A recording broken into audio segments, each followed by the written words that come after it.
السلام عليكم ورحمة الله وبركاته. النهاردة هنتكلم عن آخر أخبار فريق الكرة بنادي الزمالك أو أبرز تصريحات المستشار مرتضى منصور عن فريق الكرة. أول حاجة إن أولا مفيش نية يعني زي ما تردد إن هيتم قفل قناة نادي الزمالك. لأ، دي كلها إشاعات. يعني إيه ما تعرفش الكلام ده أصلا طالع منين. المستشار مرتضى منصور أكد إن لا نية لغلق قناة نادي الزمالك أو مفيش أساسا حاجة على قناة نادي الزمالك. مشكلة إمام عاشور مع الإدارة أو مع المدير الفني اتحلت، وهيبقى في جلسة الأيام الجاية. اللاعب هيتعدل العقد بتاعه. مفيش الكلام إن هو قال عايز يتساوى بزكريا الوردي. لأ، هو عايز يعدل العقد بتاعه. العقد بتاعه قليل وهو كان عايز يعدل العقد بتاعه. مفيش خلاف ما بين المستشار مرتضى منصور وما بين المدير الفني في فريرة في اي حاجه. الراجل مستمر في عمله.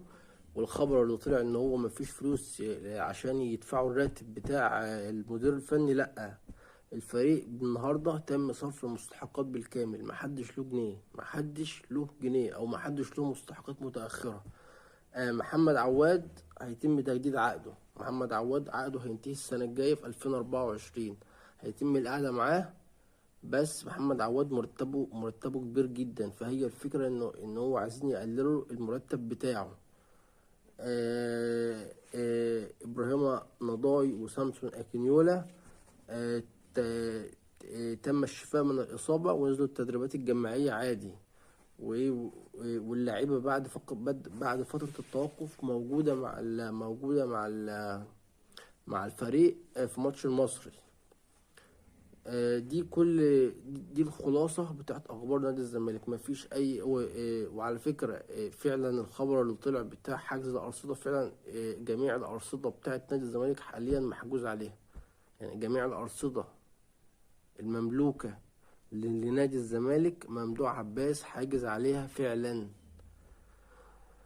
دي كل الأخبار اللي تخص نادي الزمالك لحد وقتنا هذا، لحد الفجر النهارده. مفيش خلافات، مفيش خناقات، مفيش مشاكل. الناس اللي عايزه تهد الفريق واللي عماله تتكلم على الفريق، والناس اللي عماله تقول ده هيمشي، ده مفيش فلوس، ده مرتضى منصور متخانق مع فريرة عايز يمشي فريرة. لا، مفيش الكلام ده. الراجل قاعد والراجل مكمل، ومفيش اي نية ان اصلا مفيش حد بيتدخل في اي حاجه تخص فريق الكوره بنادي الزمالك.